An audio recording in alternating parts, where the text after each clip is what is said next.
할렐루야. 오늘도 우리가 하나님 앞에 예배할 수 있어서 참으로 감사합니다. 오늘은 창세기 41장 56절부터 57절 말씀을 읽었습니다. 이 말씀을 주제로 오늘 세상이 힘들지라도 라는 주제로 오늘 말씀을 드리면서 함께 은혜를 받기 원합니다. 저는 인천에 있는 축복받은 교회 원로 목사인 이흥희 목사입니다. 여러분, 저는 많은 사람들의 이야기를 들어요. 사람들이 요즘은 만나는 사람마다 다 힘들다고 그렇게 말해요. 그래서 저는 오늘 제목을 세상이 힘들지라도 이런 제목을 정해봤습니다. 진짜 우리는요, IMF 이후에 최악의 시기를 보내고 있는 것 같아요. 세상이 이처럼 우리를 힘들게 합니다. 각계각층 사람들 얘기가 모두가 힘들다고 그래요. 되는 것이 없다고 그래요.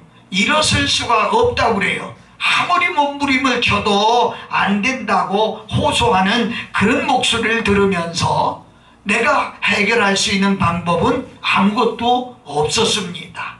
몹시 힘들 것만은 사실인 것 같습니다. 그러나 우리 예수님 믿는 사람들은 아무리 힘들어도 이겨야 합니다. 믿는 자로서 우리는 어떤 어려움이 와도 극복해야 된다고 하는 것입니다. 오늘 본문을 보면 정말 성경시대에도 이렇게 살기가 어려웠던 시대가 있었어요. 근데 그 시대도 잘 극복해 나간 것을 보면서 우리가 이 어려운 시기를 어떻게 극복해 나가야 될 것인가, 오늘 주신 말씀을 상고하면서 몇 가지 은혜를 나누고자 합니다. 첫째는 하나님은 피할 길을 주신다는 겁니다. 오늘 본문은 여러분이 잘 아는 대로 야곱과 요셉의 이야기입니다. 꿈으로 시작되는 요셉의 이야기는 형들의 시기에 의해서 결국 애굽으로 팔려가는 것으로 전개되고 있습니다. 그런데 애굽에서 요셉은 얼마나 많은 시련과 어려움과 고통을 겪었습니까? 그러나 이 모든 것을 이기고 결국은 하나님께서 말씀하신 대로 총리가 되는 것을 볼 수 있습니다. 총리가 되었을 때 요셉은 경제정책을 잘해서 아주 애굽을 경제 대국으로 우뚝 세워놓는 그런 모습을 우리가 볼 수가 있습니다. 그럴 즈음에 근동지방에 혹독한 기근이 찾아왔습니다. 이제는 가나안 땅이 젖과 꿀이 흐르는 땅이 아니었습니다. 오늘 본문 당시 보면 기근이 얼마나 심했는가를 말씀해 주고 있어요. 제가 한번 다시 읽어드릴 텐데, 온 주변에 큰 기근이 있음에 요셉이 모든 창고를 열고 애굽 백성에게 팔세, 애굽 땅의 기근이 심하며 각국 백성도 양식을 사려고 애굽으로 돌아와 요셉에게 이르렀으니 기근이 온 세상에 심함이었더라. 아멘. 당시 세상에 먹을 양식이 없었어요. 물론 마실 물도 부족했어요. 최악의 경제 상황인 것이 사실이었습니다. 이런 심각한 위기를 맞이한 때 창세기 42장 1절을 보면 그때에 야곱이 애굽의 곡식이 있음을 보고 아들들에게 이르되 너희는 어찌하여 서로 바라보고만 있느냐? 야곱이 또 이르되 내가 들은즉 저 애굽에 곡식이 있다 하니 너희는 그리로 가서 거기서 우리를 위하여 사오라. 그리하면 우리가 살고 죽지 아니하리라. 이렇게 말씀한 걸 봅니다. 여러분, 무슨 얘기예요? 야곱은 그런 어려운 환경을 믿음의 눈으로 다른 것을 보았다는 겁니다. 믿음의 행동으로 양식을 구하기 위해서 아들들을 보내는 것을 볼 수 있습니다. 다시 말하면 피할 길을 알았다고 하는 것이죠. 사방으로 우겨싸이고 아무것도 없어 보이지 않고 답답하고 망망한 상황 속에서도 믿음의 사람은 야곱의 피할 길을 보았던 겁니다. 온 지면에 혹독한 기근이 있었지만 하나님은 요셉을 예비하셨고 요셉을 총리하는 그 애굽을 통치하는 그런 총리로 세워주셔서 피할 길을 열어놓으신 것입니다. 그래서 국적으로 야곱의 가족은 그 기근을 피해갔고 그 당시에 큰 어려움을 극복하면서 잘 이겨냈던 사실을 성경에서 기록해주고 있습니다. 여러분, 어려운 때에 우리도 이런 믿음을 갖고 피할 길을 찾아야 되겠습니다. 하나님은 믿음의 사람들이 당하는 어려움을 볼 때마다 반드시 피할 길을 예비해 주십니다. 우리는 이런 하나님을 믿고 이런 믿음으로 살아가야 되겠다고 저는 다짐하고 있습니다. 고린도전서 10장 13절 보면 사람이 감당할 시험 밖에는 너희가 당한 것이 없나니 오직 하나님은 미쁘사 너희가 감당하지 못한 시험 당함을 허락하지 아니하시고 시험 당할 즈음에 또한 피할 길을 내사 너희로 능히 감당하게 하시느니라. 아멘. 이렇게 말씀하고 있어요. 이 방송을 청취하는 시청자 여러분, 하나님은 우리가 감당하지 못한 시험당함을 허락하지 않으신다는 것입니다. 하나님은 우리를 파멸로 몰아가는 분이 아니라는 거예요. 어떤 상황에서도 희망과 용기를 주어서 시련과 환난 속에서 이기게 하시는 분이라고 하는 사실을 우리는 깨달아야 되겠어요. 우리가 시험당할 즈음에 반드시 피할 길을 주셨습니다. 그래서 능히 감당하게 하시는 겁니다. 그러니까 나나 여러분이 지금 당하는 모든 어려움은 극복할 수 있는 길이 있다는 거예요. 극복할 수 있도록 하나님께서 길을 내놓으셨다고 하는 것입니다. 여러분, 세상이 아무리 힘들게 할지라도 이런 믿음을 가져야 합니다. 옛날 우리나라 속담에 그런 말이 있죠. 하늘이 묻어져도 솟아날 구멍이 있다, 이런 말이 있죠. 이게 무슨 말입니까? 이 말은 작은 말이지만 여기에 아주 소중한 의미가 있어요. 다시 말하면 솟아날이라고 하는 말은 소가 나올 것이라고, 나올 수 있다고 하는 이 두 단어를 의문 변화를 일으킨 것으로 풀이합니다. 이 말을 한문으로 쓰면 천봉유출유혈이라 이렇게 말하는데, 곧 하늘이 무너져도 소가 나올 구멍이 있다, 이런 뜻입니다. 우리나라 학자인 정야종씨란 학자가 천봉유출로 정리했다고 합니다. 여러분, 우리가 아무리 힘들어도 분명 피할 길이 있습니다. 이겨낼 수 있는 길이 있습니다. 모든 여러분, 이렇게 어려움 속에서도 나와 여러분은 반드시 하나님이 길을 내주셨다는 사실을 기억하면서 극복하고 그 길로 나아갈 수 있는 우리의 삶이 되시기를 예수님 이름으로 축복합니다.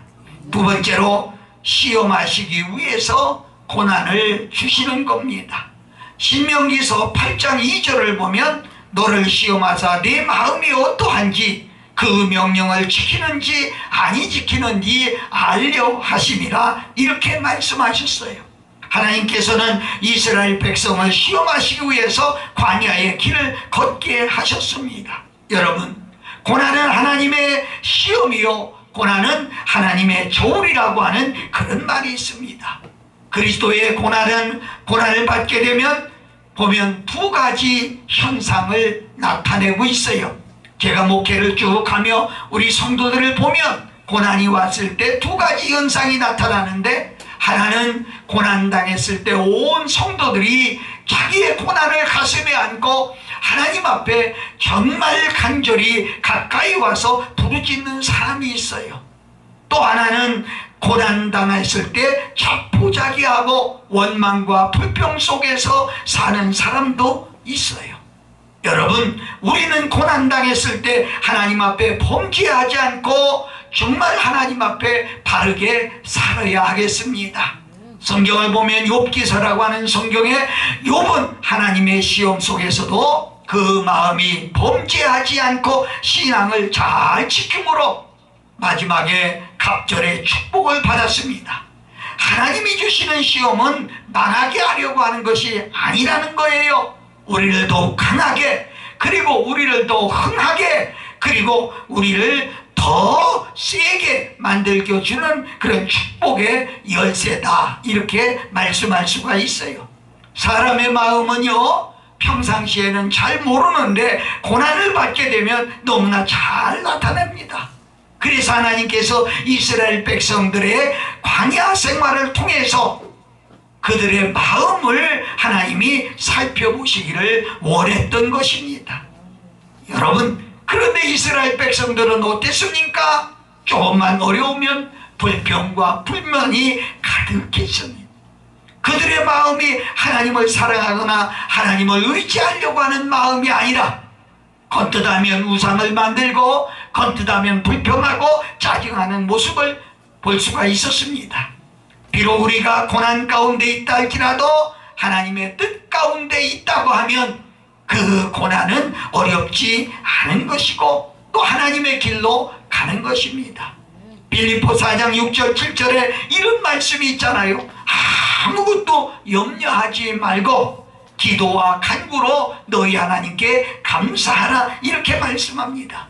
우리는 환난 중에서도 감사하고 환난 중에서도 기뻐해야 된다는 거예요.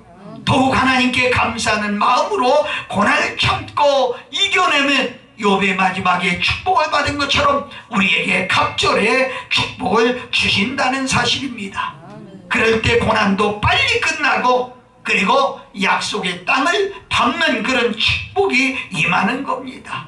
여러분, 바른 신앙은 감사하는 마음을 가져야 하겠습니다. 얼마나 힘드십니까? 그러나 하나님의 뜻이 있다는 사실을 깨달으면서 오늘도 감사하는 나와 여러분들이 되시기를 예수님 이름으로 축복합니다. 세 번째는 좋은 일의 시작이라는 겁니다. 아마 그렇게 얘기하면 여러분은 목사님 너무 힘든데 무슨 좋은 일이 있다고요? 이렇게 말할지도 몰라요. 야곱이 가나안에서 기근당한 것은 분명히 개인의 가족과 또 개인에게 무거운 짐이요 힘든 시련이 있음을 부인할 수가 없습니다. 그러나 여러분 이거 아세요? 결과적으로 보면 이 일이 야곱에게 좋은 일이 생기는 출발이었다, 이렇게 말씀할 수가 있지요. 그것이 본문을 넘어 계속해서 성경의 이야기 속으로 들어가면 아주 귀한 진리를 발견하게 되는데, 야곱은 기근 때에 피할 길을 찾아 믿음으로 아들을 애굽으로 보낸 겁니다. 아들들을 애굽으로 보냈습니다. 그런데 그들은 애굽에서 죽은 줄만 알았던 사랑하는 요셉을 만나게 되지요. 요셉은 형들에 의해서 팔렸지만 총리가 되는 꿈을 이루었습니다. 극적으로 상봉 이후에 요셉이 형들을 용서하는 것으로 극적으로 반전을 이루는 모습을 봅니다. 여러분, 이제는 야곱이 요셉을 만나기 위해 애굽으로 내려갑니다. 사랑하는 아들 요셉을 만나기 위함이고 또 온 가족이 더불어 살기 위한 것입니다. 여러분, 야곱에게 요셉은 어떤 아들입니까? 지극히 사랑하는 아내 라헬의 아들입니다. 뿐만 아니라 라헬이 요셉을 낳을 때 얼마나 고통스러워했어요. 그리고 결국 이 라헬은 죽고 마는 것을 보지요. 그 뒤에 야곱은 이 아들을 너무너무 사랑했습니다.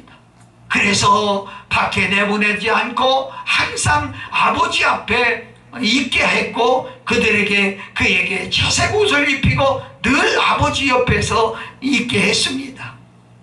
여러분, 물론 그것 때문에 형들의 미움과 시기를 받은 것은 사실입니다. 야곱에 있어서는 너무나 소중한 아들이죠. 그런데 여러분, 이 아들이 죽은 줄만 알았는데 살았다고 하는 그 소식을 들었을 때 아버지의 마음은 어땠을까요? 여러분, 요셉이 살았다고 하는 소식을 접했을 때 얼마나 기뻤을까요? 여러분, 단숨에 애굽으로 내려갈 수밖에 없었습니다.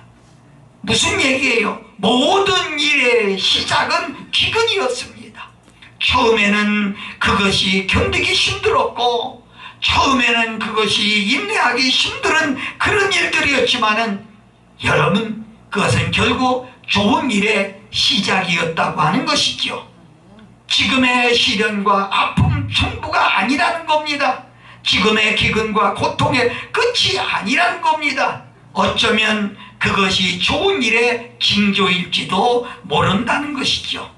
이제부터 놀라운 반전의 역사가 일어납니다. 그런 관점에서 우리는 성경에 나오는 의인들을 보면은 고난당하지 않은 의인이 하나도 없어요. 본문에 나오는 요셉도 꿈꾸는 요셉이라고 하지만은 그 꿈이 바로 이루어지는 것이 아니라 형들의 미움을 받고 애굽에 팔려갔고 종살이하고 옥살이하고 그에게 말도 못하는 그런 고난이 왔습니다.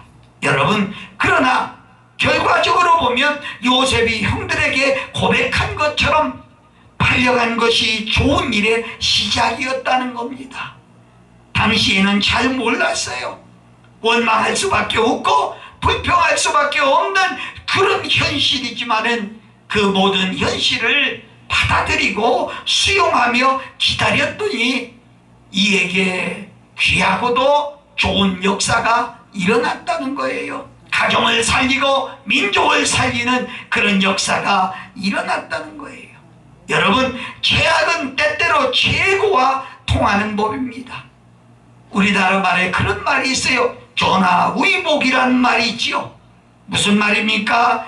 재앙과 환난이 오히려 복이 된다고 하는 그런 말을 하고 있습니다. 우리 삶에는 그런 일이 너무나 많이 생기고 있어요. 처음에는 시련이지만 마지막은 축복이 됩니다. 전화위복은 가장 성경적인 단어입니다. 지금은 힘들어도 여러분, 좋은 일이 분명히 일어날 줄로 믿습니다. 이 방송을 청취하는 사랑하는 여러분, 여러분 가정에 어려움이 있습니까? 직장에 어려움이 있습니까? 여러분 자신의 어려움이 있습니까? 그런데 이 일은 여러분 좋은 일의 시작일지도 모른다는 겁니다. 인내하면서 하나님의 뜻을 기다리며 참아가는, 그래서 좋은 일이 있는 나와 여러분들이 되시기를 예수님 이름으로 축복합니다. 마지막으로 하나님의 뜻을 이룹니다. 우리가 분명히 알아야 될 것이요, 오늘 이야기의 첫째는 기근으로 시작해서 좋은 일로 결말이 났다는 사실입니다. 그러나 여러분 잘 들어보세요. 그것으로 그치지 않습니다. 본문의 결국은 하나님의 뜻을 이루는 것으로 끝을 맺는 것입니다. 하나님은 뜻을 세우면 반드시 이루시는 분이지요. 하나님의 뜻은 그의 생각대로 되는 것입니다. 결국은 야곱과 요셉의 이야기로 이런 맥락으로 이해해서는 해야 된다고 하는 거예요. 분명 시작은 기근입니다. 그리고 야곱이 요셉을 만나는 것으로 끝나는 것처럼 보입니다. 그러나 그것은 인간 편에서 우리 육신적인 마음에서 얻은 결론이고요, 더 넓게 더 크게 보면 하나님의 뜻을 이루는 것입니다. 기근을 피하기 위하여 야곱의 가정은 애굽으로 내려갑니다. 거기서 잠시 머물다가 돌아올 생각으로 내려갔지만, 그러나 야곱과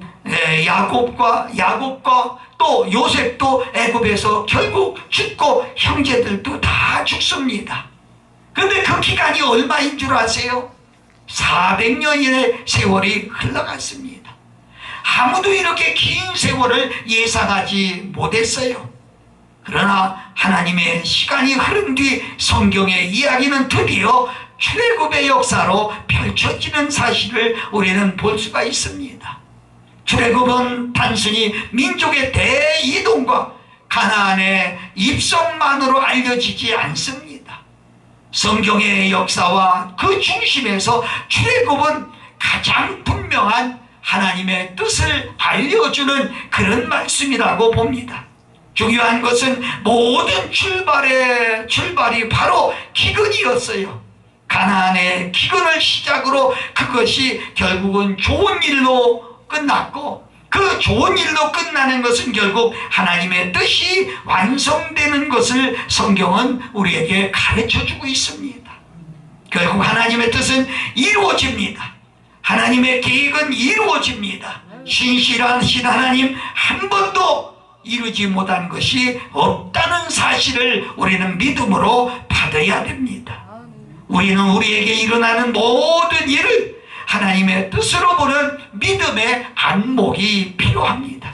그것이 좋은 것이든 설령 힘든 일이든지 크게 보면 모두가 하나님의 섭리와 계획이 계시다고 하는 것이지요. 특히 고통과 시련 속에서 하나님의 선명한 뜻을 보는 사람은 지금도 낙심하지 아니한다는 겁니다. 아무리 성경을 보고 또 보아도 고통이 믿는 자를 비껴가는 경우는 없습니다. 인간 삶에 고통이 있고 믿는 자도 예외가 아니라는 사실이지요. 그러나 분명한 것은 고통 속에도 하나님의 뜻이 있다는 것입니다. 그 속에는 우리를 다루시는, 우리를 만드시는 하나님의 손길이 있습니다. 그래서 고통과 위기가 오면 세상을 극복하려고 발부둥치는 그런 저 세상 사람들과 다르게 우리는 하나님의 선명한 뜻을 찾아야 되겠습니다. 그러므로 어려움에 어떤 하나님의 뜻이 있을까 다 헤아릴 수 없지만 분명한 것 하나가 있습니다. 성경은 이렇게 말씀해주고 있어요. 시편 119편 71절을 보면 고난당한 것이 내게 유익이라 이로 말미암아 내가 주의 윤례를 배우게 되었나이다. 이렇게 말씀해요. 어려움을 당하는 것이 결코 무익한 것만은 아니라는 거예요. 어려움이 있다고 해도 다 버릴 것만은 아니라는 거예요. 분명 고난이 유익이 있습니다. 어떤 유익인가요? 주의 윤례를 배우게 되는 그런 유익이 있다는 것입니다. 고난을 당하지 않으면 알지 못하는 하나님, 아픔이 없으면 찾지 않는 예배, 시련이 없으면 생각하지 않는 교회가 있다는 것입니다. 여러분, 지금 얼마나 힘든 때입니까? 그러나 이 힘든 때를 잘 넘기시면 우리 민족에게, 우리 가족에게, 사랑하는 교회들에게, 여러분에게 좋은 일이 있다는 것을 우리는 믿어야 합니다. 일본의 작가 중에 미우라 아야코라고 하는 사람이 있어요. 아마 여러분은 책을 읽었는지 몰라도 빙점이라고 하는 소설로 유명한 사람이 있습니다. 그는 평생 육체의 고통 속에서 눈물과 통곡으로 하나님을 찾으며 살아간 사람입니다. 그녀가 이런 고백을 했습니다. 아픔이 아니면 하지 못할 기도가 있다. 아프지 않으면 믿지 못할 기적이 있다. 아프지 않으면 접근하지 못할 성소가 있다. 아프지 않으면 나는 인간일 수도 없다. 이런 고백을 했어요. 지금 힘들고 어려울 때, 눈물 나고 서러울 때 우리가 해야 할 일은 분명히 하나 있습니다. 이제 우리는 하나님을 찾아야 합니다. 하나님의 이름을 불러야 합니다. 더 많이 하나님을 의지하고 전능하신 하나님께 도움을 요청해야 됩니다. 모든 교만을 버리고 겸손히 주님 앞에 엎드려야 됩니다. 아프지 않으면 나는 인간일 수도 없습니다. 아프지 않으면 참 인간이 되어갈 수도 없다는 겁니다. 하나님을 알아가고 의지하는 법을 배우고 또 믿음 안에서 바르게 사는 길을 찾아가야 합니다. 이것이야말로 지금 우리에게 주는 이 시련이 가장 큰 유익이 될 수 있다는 것입니다. 사랑하는 성도 여러분, 힘들게 할지라도 세상이 아무리 힘들게 할지라도 우리들에게 피할 길을 내놓았다고 하는 것입니다. 그런 말이 있죠. 개도 구멍을 보고 쫓는다, 이런 말이 있죠. 분명히 우리 시련 뒤에도 우리는 나갈 길이 있습니다. 여러분, 이거 꼭 하나 기억하세요. 피난, 어려운 것은, 고난은 좋은 일의 시작이다. 이걸 꼭 기억해 주시기 바랍니다.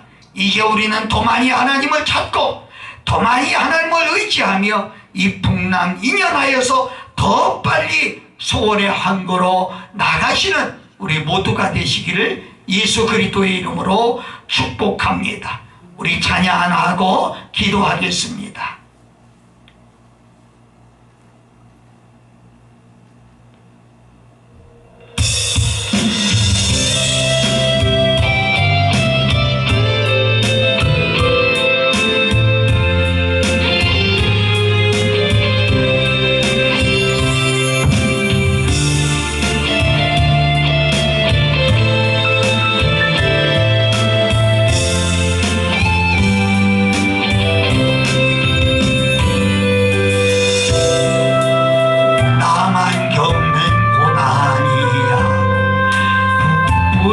불평하지 마세요.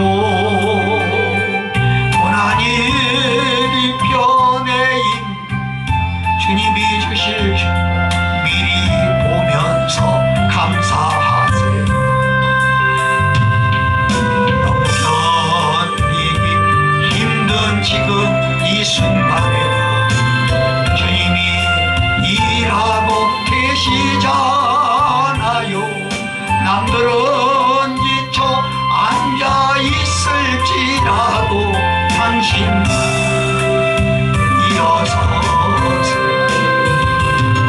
힘을 내세요. 힘을 내세요. 주님이 손잡고 계시잖아요. 주님이 나와 함께함을 믿는다면 어떤 역경도 이길 수 있잖아요. 왜 이런 슬픔 찾아왔는지 원망하지 마세요. 당신이 잃은 것보다 주님께 받은